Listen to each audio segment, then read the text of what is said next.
Assalamualaikum. Waalaikumsalam warahmatullahi wabarakatuh. Silakan disiapkan. Siap, Pak. Bismillah.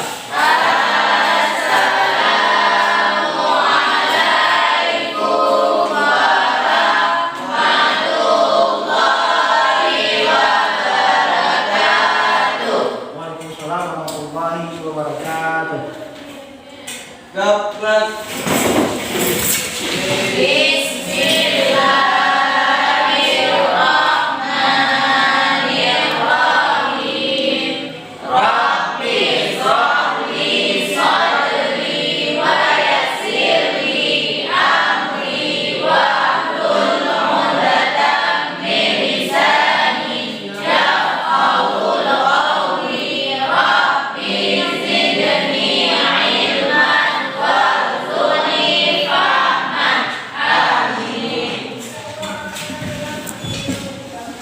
Alhamdulillah, insyaallah kita jumpa kembali pada hari yang berbahagia ini dengan tema selanjutnya, yaitu tentang perawatan jenazah.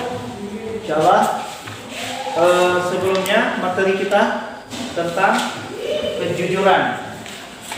Bisa ada nggak kaitan antara materi kita kejujuran ini dengan perawatan jenazah?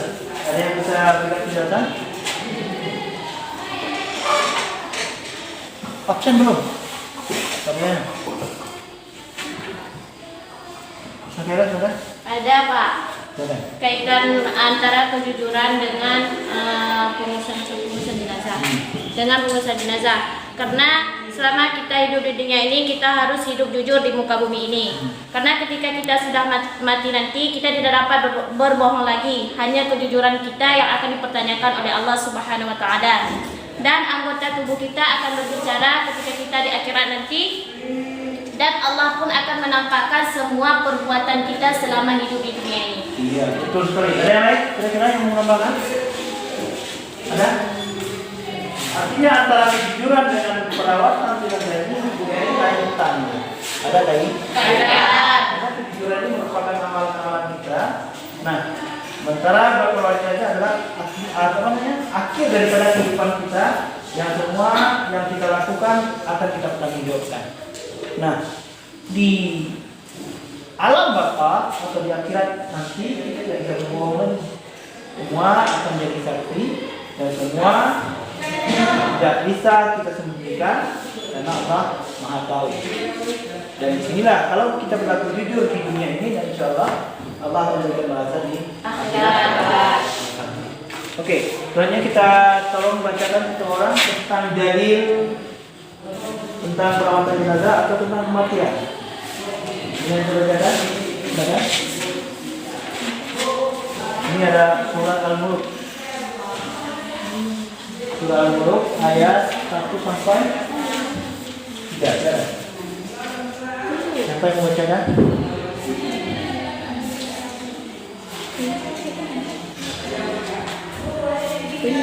Silakan. Bismillahirrahmanirrahim.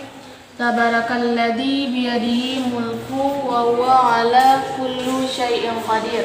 Kulli Syai'in qadir. Alladzi khalaqal mauta wal hayata yabluukum ayyukum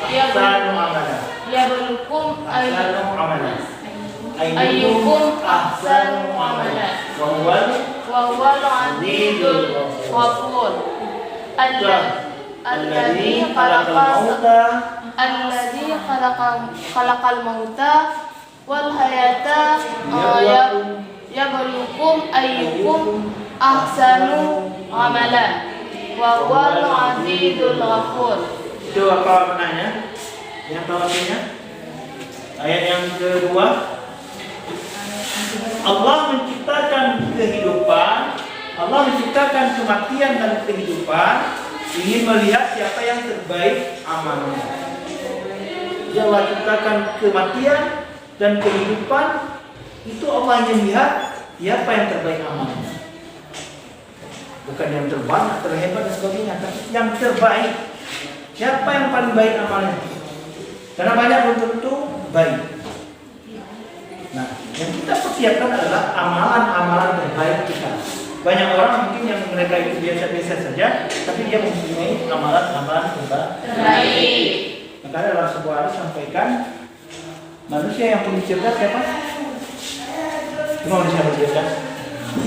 Orang yang selalu mengingat kematian. Orang yang selalu mengingat kematian, kemudian dia persiapkan dirinya untuk menghadapi kematian. Inilah orang yang terbaik. Inilah orang yang tercerdas. Jadi orang cerdas itu dia mungkin tidak mesti beramal banyak, tapi dia buat continue. Bisa jadi umpamanya sholat tahajudnya umpamanya 2 rakaat saja. Atau bisa jadi sedekahnya itu cukup 1.000 per hari. Tapi itu adalah pekerjaan terbaik. Ada orang mungkin sekali kasih umpamanya berjuta-juta, banyak, tapi biasanya tidak ada lagi. Ada orang yang baca Al-Quran. Baca Al-Quran ya, tapi sekali baca tamat umpamanya. Habis itu baca lagi. Tapi ada orang yang dia baca Al-Quran umpamanya 2 lembar per malam, atau bisa jadi 5 lembar, naik lagi jadi 10 lembar. Tapi dia lakukan secara kontinu, terus menerus. Nah, ini menjadi amalan terbaik.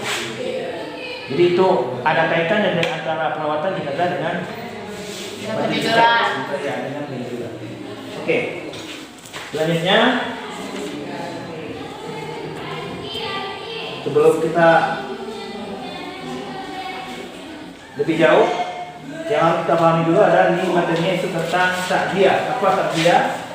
Berkunjung kepada keluarga yang meninggal dunia. Ya. Nanti selain takziah ada namanya ziarah. Nah, kalau ziarah ini adalah kita berkunjung kemana? Ke kuburan. Ya, menziarahi kuburan. Oke, itu materi kita pada hari yang berbagi ini adalah tentang perawatan jenazah. Apa hukum perawatan jenazah? Fardu kifayah. Ada yang tahu apa fardu kifayah? Siapa yang bisa jawab? Fardu kifayah itu apa? Ya, Fardu yang dibebankan kepada manusia yang apabila dilakukan oleh satu orang dari satu kaum, maka akan terampuni dosa dari kaum tersebut. Yang lain terbebas. Ya.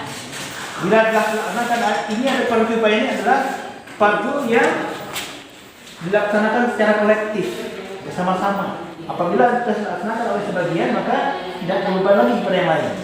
Beda dengan fardu ain. Fardu ain tetap kita yang harus lakukan, tidak boleh diwakilkan. Nah, kalau tidak ada satu orang pun yang menyelenggarakannya, maka beban dosanya itu, pesan kewajiban itu kena semua seluruh umat muslim, terutama yang ada di tempat tersebut. Nah, yang pertama adalah perawatan jenazah. Ada berapa ya fardu kifayah dalam perawatan jenazah? Ada 4. Yang pertama Memandikan. Kedua Mengkafankan. Tiga Mensalatkan dan menguburkan. Memandikan, ada syaratnya ini. Yang pertama adalah orang Islam, tapi kalau orang Islam nggak usah, didapati tubuh walaupun sedikit, kemudian bukan mati cair. Jadi kalau mati cair gimana? Tidak usah Memandikan. Kemudian yang memandikan itu sebaiknya adalah anggota keluarga, kemudian orang yang mampu menahan mulutnya. Kalau yang nggak mampu menahan mulutnya nggak usah.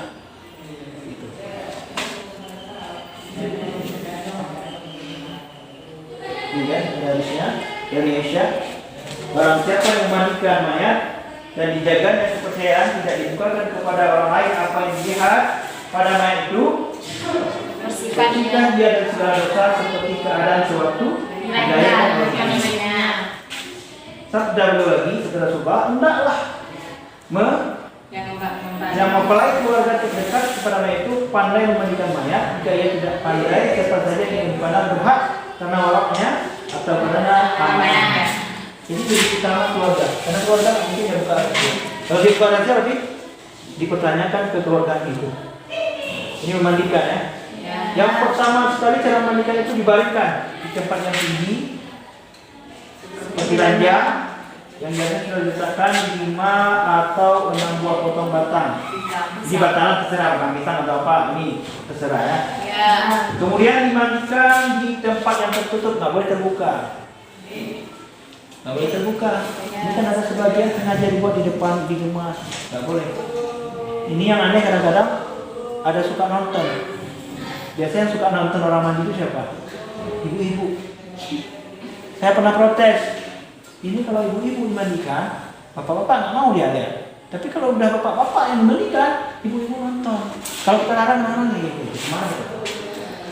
Oke, yang kedua, hendaknya dipakaikan kain batangan tutup ya. Nggak boleh terbuka auratnya. Kemudian dia bisa dibaringkan di atas potongan batang pisang atau apa saja digantinya, atau mungkin diganti dengan tubuh kita juga boleh. Lalu dengan air sabun dibersihkan dari najis yang melekat tubuhnya. Jadi intinya adalah dibersihkan dulu, diberkiskan dulu semua kotorannya. Kemudian setelah dibersihkan dari najis, kita gigi dagingnya dengan menggunakan air sabun mandi seluruh tubuh negara, rambut sampai telapak kaki sampai bersih. Kemudian sunahkan mendahulukan yang kanan dan yang kiri. Nah, setelah selesai dimandikan, kemudian dirapikan rambutnya serta diwudukan sebagaimana wudu biasa. Kemudian dikeringkan lagi dengan handuk untuk dimandikan. Biasanya pun kalau nggak dihandukkan, ketika kita taruh kain kain panjang itu, dia kering sendiri dia di sana. Oke, ini perawatan jenazah. Disunahkan juga pakai yang terakhir itu pakai kapur barus. Yang kedua, selanjutnya mengkafani jenazah. Maksudnya adalah membungkus jenazah dengan kain kafan. Hukum mengkafani adalah bagi supaya bagi orang-orang Islam yang masih hidup.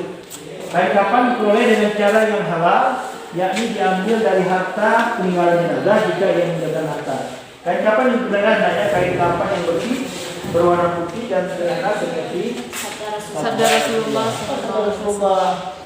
Pakailah dengan pakaian yang berwarna putih, karena pakaian putih itu merupakan pakaian terbaikmu. Dan kapan namanya? Dengan kain putih. Dia nggak boleh mahal-mahal, jangan pilih yang mahal-mahal. Jadi juga akan hancur. Ini ketentuan mengapani jenazah. Ini jenazah atau laki-laki atau wanita minimal dibungkus dengan selapis kain lengkapan. Seluruh tubuh untuk laki-laki dibungkus 3 lapis untuk menutup seluruh tubuhnya. Untuk jumlah itu sebaiknya dilapisi dengan 5 lembar lengkapan yaitu kelas untuk dapat menutup tubuhnya. Nah, ini apa namanya? Lapisan untuk laki-laki itu lebih sedikit daripada perempuan. Perempuan itu lebih banyak. Jadi ini mula-mula dihamparkan. Dan sekarang mulai dihamparkan tinggal di atas lantai,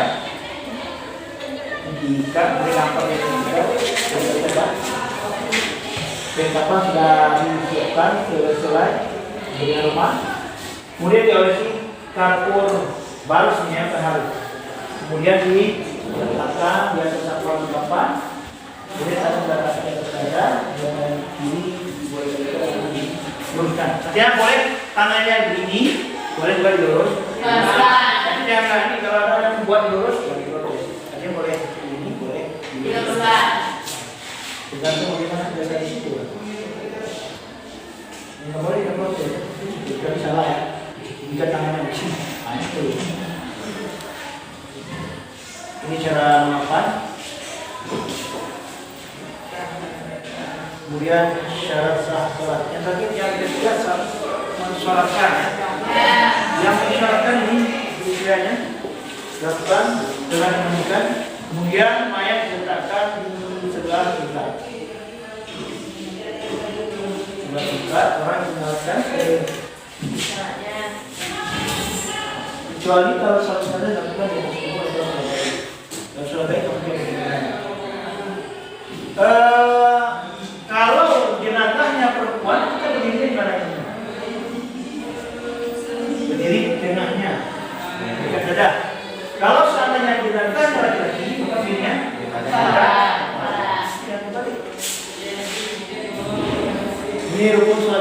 ada berapa?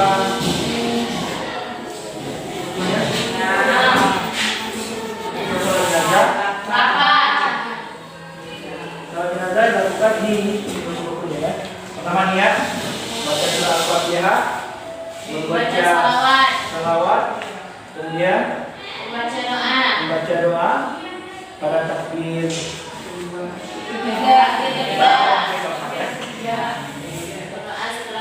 Doanya mungkin dapat Allahumma kullahu warhamhu Allahumma kullahu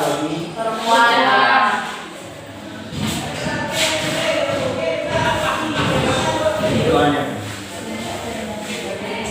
Doa takbir ketiga.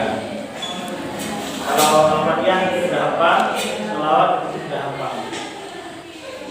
Ya.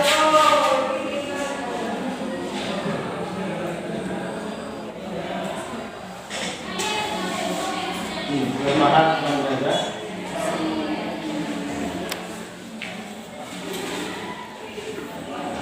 Yang terakhir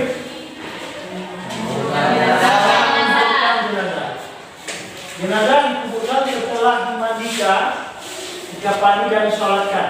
Hukum penguburan jenazah muslim adalah penguburan disolatkan yang hidup. Penguburan jenazah sebaiknya disegerakan sesuai dengan perintah Rasulullah. Segerakan. Segerakan jenazah itu dikuburkan jika ia sebenarnya soleh, dia segera kebaikan, dan jika ia tidak soleh, maka dia cuma tinggalkan kejelekan dan pendapatan. Jadi harus segerakan. Ada 3 hal yang harus kita segerakan. Yang pertama perawatan jenazah, yang kedua bayar utang. Kalau ada punya utang nanti kemarin hari ini ada uang dibayar juga. Ya. Karena kalau orang yang berutang meninggal itu nggak diampuni dosanya. Walaupun dia seorang jahil juga. Kemudian yang ketiga, orang yang mau menikah. Kemana sudah berasyad mau menikah, mau perempuan ini, ada uang kan? Ternyata uang ada cukupnya, kita wajib. Kalau kita sudah punya perempuan, lalu kita khawatir sudah kejahatan, lalu berbuat zina, maka dia dapat sudah menikah. Jadi menguburkan ini. Kemudian tentang lubang kubur.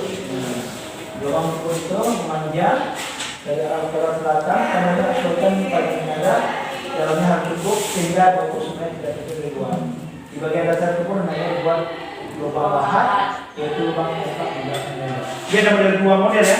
Ada yang memang langsung ke sini dia, lalu digali lagi dengan ukuran kecil. Ada juga yang seperti ini, dibuat lahannya sampai. Jadi kuburnya di sini, kuburnya di bawah ini. Digali di sini, lalu buat di sini. Ada model 2. Boleh tengah yang boleh.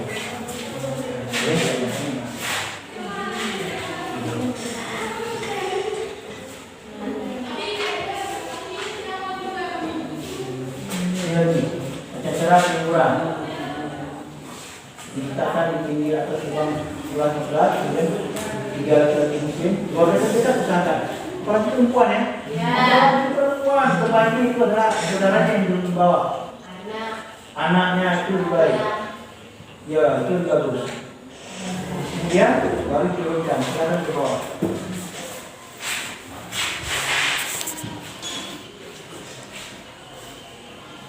Ini doa yang sunahkan dibaca ketika menurunkan mayat ke dalam kuburan. Bismillah wa millati ala Rasulillah. Bismillah wa ala millati Rasulillah. Itu tersambung ya, ini saatnya terpotong. Ini wa ala, salahnya. Bismillah wa ala millati Rasulillah. Bismillah wa ala millati Rasulillah. Coba. Bismillah wa ala millati Rasulillah. Ketika memasukkan mayat ke dalam kubur. Kalau orang lain tidak baca, singkat ya. Bismillah wa ala millati Rasulillah.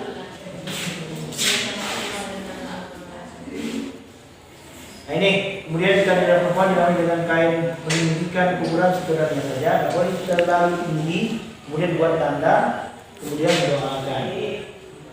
Ya, selesai sini. Ada pertanyaan sampai di sini?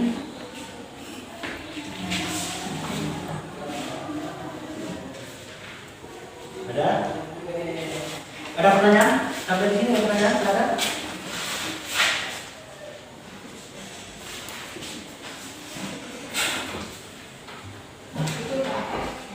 Kenapa kalau pas sholat jenazah perempuan imamnya harus berdekatan di itu kan Karena demikian yang pertama sekali adalah demikian yang disunahkan oleh Rasulullah. Rasulullah perintahkan demikian. Jadi harus ketika perempuan itu berdiri di dekat dadanya, kemudian untuk laki-laki di dekat kepala. Begitu tuntunannya. Nah, di balik tuntunan itu ada rahasia-rahasia yang di dalamnya itu. Apakah untuk menghindari fitnah dan sebagainya. Maka dianjurkan demikian. Nah, ada yang lain kira-kira? Kalau tidak ada, kita buat kelompok untuk mengerjakan tugas jenazah, ya kan? Kelompok 1, 2, 3, 4, ya. Baik.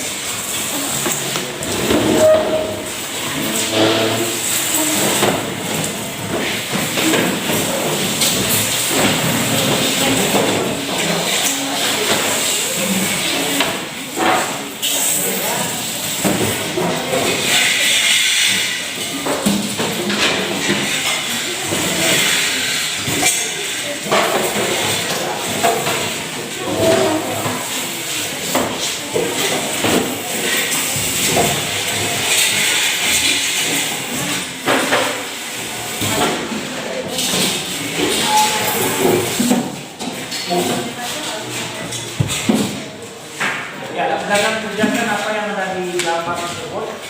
Jadi nanti satu saya minta untuk menentukan.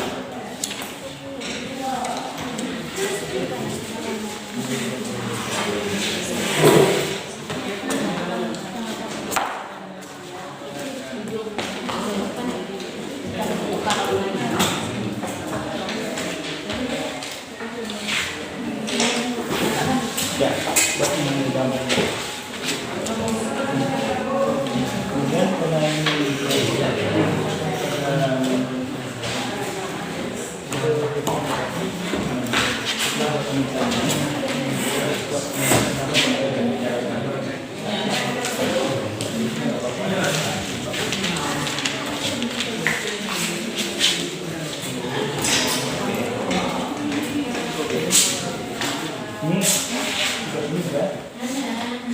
buat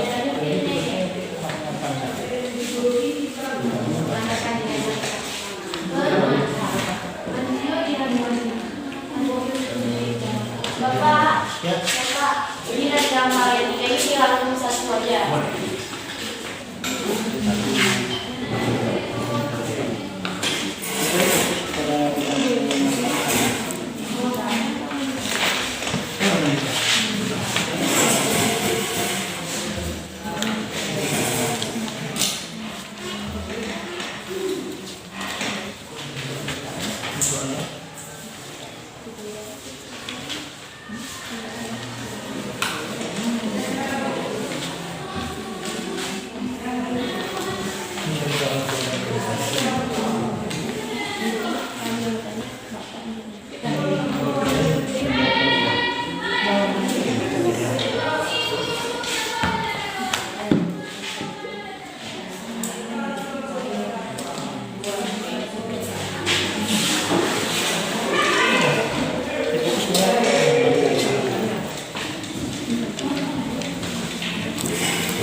Ini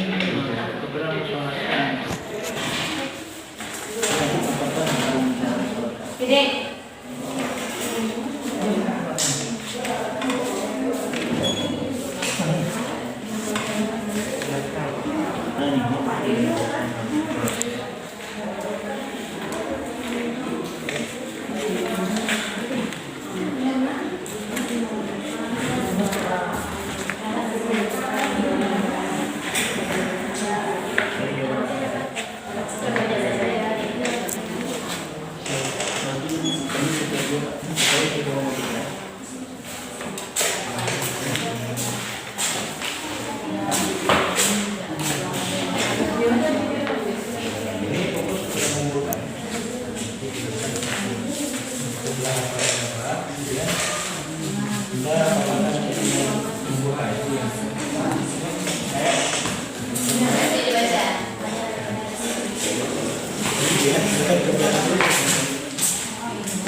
Udah selesai?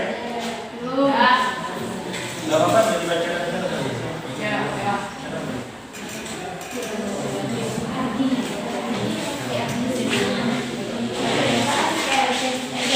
Kalau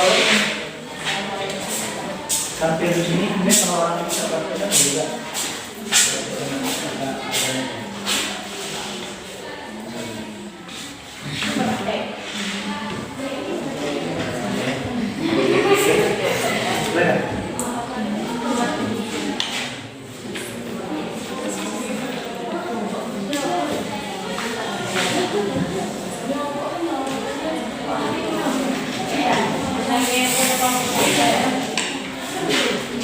Boleh satu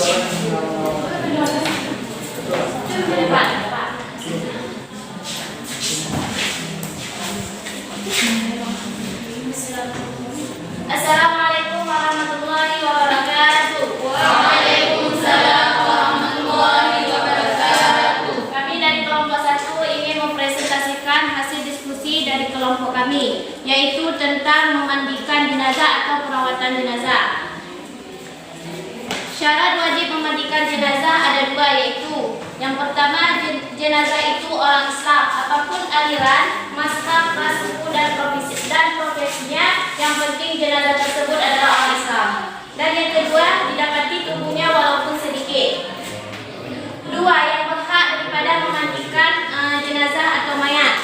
Satu, apabila jenazah itu orang laki-laki, yang memandikannya hendaklah laki-laki pula. Perempuan tidak boleh memandikan jenazah laki-laki kecuali istri dan mahramnya.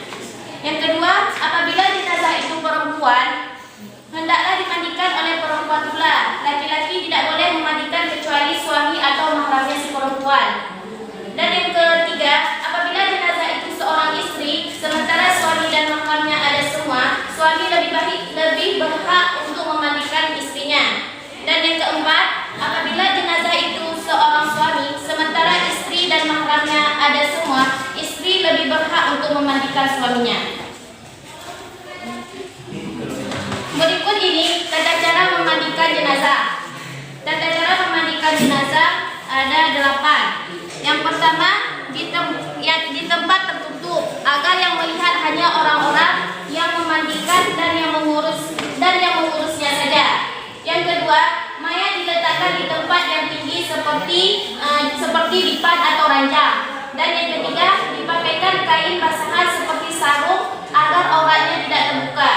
Dan yang keempat, mayat didudukkan atau disandarkan pada sesuatu.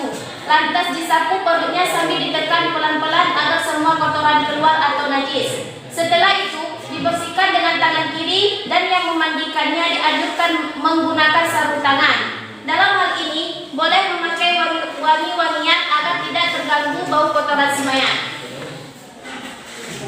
Setelah itu, hendaklah mengganti sarung tangan untuk membersihkan mulut dan gigi si mayat dan membersihkan semua kotoran dan najis dari badan si mayat. Mewujudkan setelah itu membasuh seluruh badannya. Disunahkan membasuh 3-5 kali. Hanya sekedar yang dapat kami sampaikan dari kelompok kami. Jika ada kawan-kawan yang mau bertanya, kami persilakan.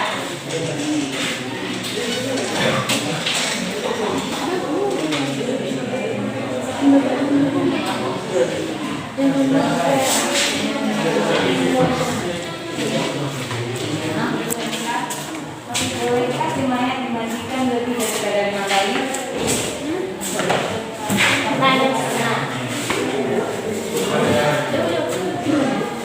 Baiklah, kami akan menjawab pertanyaan dari kelompok 2, yaitu pertanyaannya apakah boleh mayat dimandikan lebih dari 5 kali? Itu boleh, karena hukum memandikan mayat itu sunahnya. Jumlah 5 kali itu sunnah. Jadi jika lebih, tidak apa-apa. Oke, berarti memandikan tetap wajib, ya. Tapi kalau 3 kali itu disunahkan, kalau lebih Boleh, bisa boleh. asal disunahkan lagi. Oke, aplaus untuk kelompok 1 ya.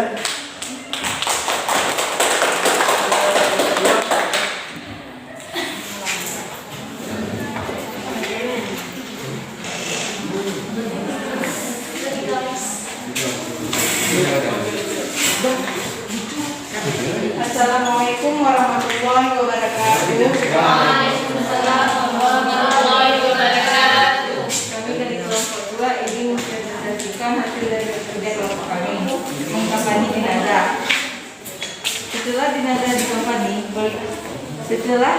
jenazah dimandikan, selanjutnya dikafani. Pembelian kain kafan diambil dari uang si mayat sendiri. Apabila tidak ada orang yang selama ini menghidupinya yang membelikan kain kafan, jika ia tidak mampu, maka diambil dari uang kas masjid atau yang lainnya secara sah. Apabila tidak ada sama sekali, wajib atas orang muslim yang mampu untuk membiayainya. Kain kafan paling tidak 1 lapis, sebaiknya 3 lapis bagi mayat laki-laki dan 5 lapis bagi mayat perempuan. Setiap 1 lapis antaranya merupakan kain basahan. Cara membungkusnya adalah hamparkan kain kafan helai demi helai dengan menaburkan kapur baru pada setiap lapisnya. Kemudian Si mayat diletakkan di atasnya. Kedua tangannya dilipat di atas dada dengan tangan kanan di atas dan tangan kiri. Mengkafani pun tidak boleh asal-asalan. Apabila kalian mengkafani mayat saudara kalian, kafanilah sebaik-baiknya. Hanya sekian dari kelompok kami. Bagi kelompok yang ingin bertanya silakan.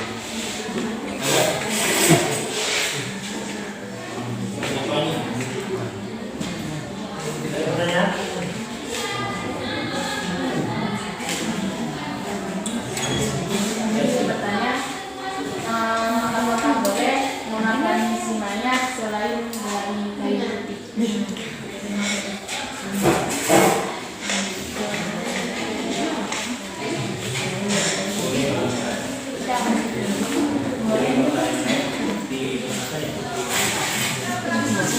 Aku ingin menjawab pertanyaan dari kelompok 1, bahwasanya kalau mengkafankan cuma bukan dengan kain putih boleh, karena tidak ada kain yang lainnya. Kalau jika ada kain putih, maka sebaiknya dilaksanakan mengkafannya dengan kain putih. Jika yang lain, ya untuk nomor 1, untuk yang ketiga, nomor 3 saudara. Assalamualaikum warahmatullahi wabarakatuh. Kami dari kelompok 3 ingin membacakan azan kerja kelompok kami.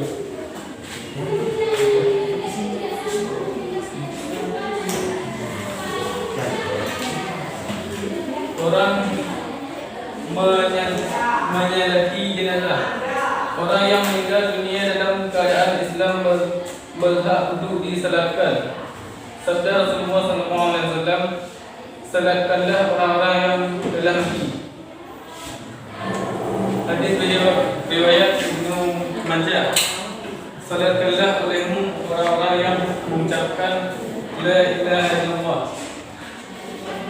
Hadis riwayat Daruqutni. Dengan demikian jelaslah bahawa orang yang berhak disalati ialah orang yang meninggal dunia dalam keadaan beriman kepada Allah SWT.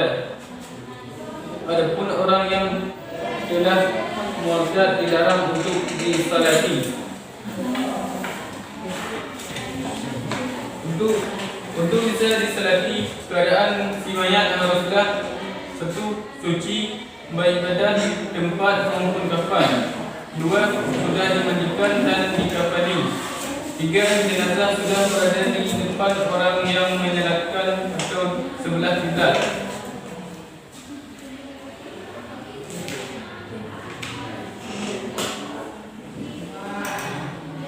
Tata cara pelaksanaan salat jenazah adalah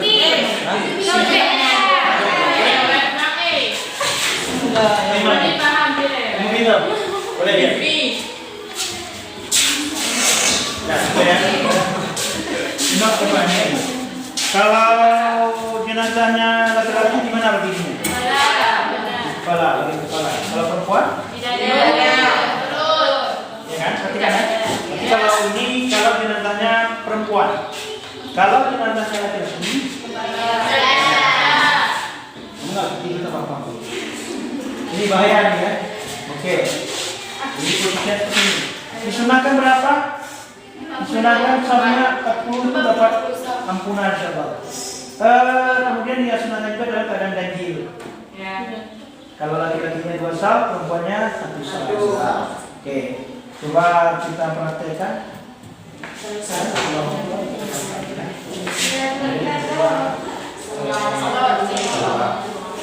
Takbir pertama Allahu Akbar, baca surat Al-Fatihah. Takbir kedua baca salawat. Yang ketiga doa. Yang keempat doa. Assalamualaikum.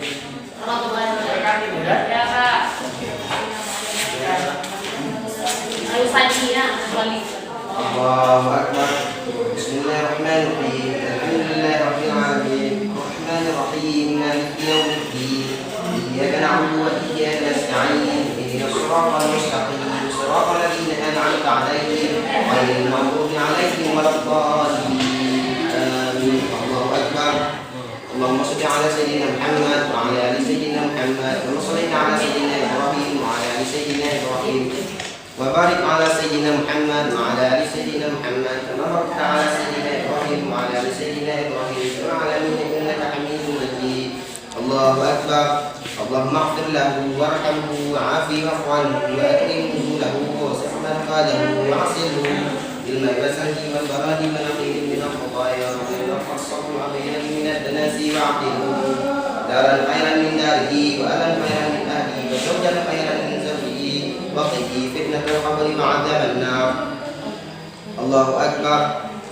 اللهم لا تحرمنا أجره ولا تفتنا بعده واغفر لنا وله ولإخواننا الذين سبقونا بالإيمان ولا تجعل في قلوبنا. السلام عليكم ورحمة الله تعالى وبركاته. Oke, mantap.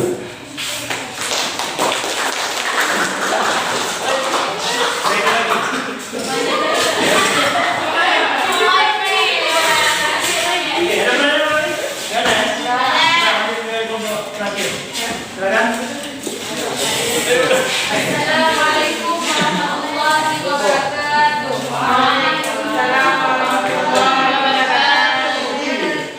Dari kelompok 4 di sini presentasikan hasil kerja kelompok kami yang berjudul menguburkan jenazah. Perihal mengubur jenazah ada beberapa penjelasan seperti berikut. 1. Rasulullah Shallallahu Alaihi Wasallam menganjurkan agar jenazah segera dikuburkan seperti sabdanya. Bismillahirrahmanirrahim. An Abi Hurairah radhiyallahu anhu anin Nabi qala asri'u bil jannah. Artinya, dari Abu Hurairah radhiyallahu anhu dari Nabi Muhammad sallallahu alaihi wasallam bersabda, segerakanlah menguburkan jenazah pada siang hari. Menguburkan mayat pada malam hari diperbolehkan apabila dalam keadaan terpaksa, seperti karena bau yang sangat menyengat meskipun sudah diberi wangi-wangian atau karena sesuatu hal lain yang harus disegerakan untuk dikubur. 3. Anjuran meluaskan lubang kubur. Rasulullah Shallallahu Alaihi Wasallam pernah mengantar jenazah sampai di kuburnya. Lalu beliau duduk di tepi lubang kubur dan bersabda, luaskanlah pada bagian kepala dan luaskan juga pada bagian kakinya. Ada beberapa kurma baginya di surga. Hadis riwayat Ahmad dan Abu Dawud. 4. Boleh menguburkan 2-3 jenazah dalam satu lingkar kubur. Hal itu dilakukan sewaktu usai perang Uhud. Rasulullah Shallallahu Alaihi Wasallam bersabda, garilah dan dalamkanlah, baguskanlah dan masukkanlah 2 atau 3 orang di dalam satu liang kubur. Dahulukanlah, masukkan lebih dahulu orang yang paling banyak hafal Al-Quran. Hadis riwayat Nasai dan Tirmizi dan Hisham bin Amir radhiyallahu anhu. 5. Bacaan meletakkan mayat dalam kubur. Apabila meletakkan mayat dalam kubur, Rasulullah Shallallahu Alaihi Wasallam membaca Bismillahi wa ala millati Rasulillah. Artinya, dengan nama Allah dan nama agama Rasulullah. Dalam riwayat lain, Rasulullah Shallallahu Alaihi Wasallam membaca Bismillahi wa ala millati Rasulillah wa ala sunnati Rasulillah. Artinya, dengan nama Allah dan nama agama Rasulullah dan atas nama sunnah Rasulullah. Hadis riwayat 5 ahli hadis kecuali Nasai dan Ibnu Umar radhiyallahu anhu. 6. Sebelum dikubur, ahli waris atau keluarga hendaklah bersedia menjamin atau menyelesaikan atas hutang-hutang si mayat jika ada, baik dari harta yang ditinggalkannya atau dari sumbangan keluarganya. Sekian dari kelompok kami. Alhamdulillah untuk hari ini kita padai sampai di sini. Dan insya Allah Anda diberikan tugas untuk mempersiapkan diri kita praktek pada pertemuan berikutnya dengan membawa alat peraganya. Dan hasilnya tadi tolong dikumpulkan. Ada pertanyaan mungkin? Ya. Ada pertanyaan? Mari sama-sama kita tutup kegiatan pembelajaran kita pada hari yang berbahagia ini dengan membaca doa kafaratul majlis. Subhanaka Allahumma wa bihamdika asyhadu an la ilaha illa anta astaghfiruka wa atubu ilaik. Assalamualaikum warahmatullahi wabarakatuh. Waalaikumsalam.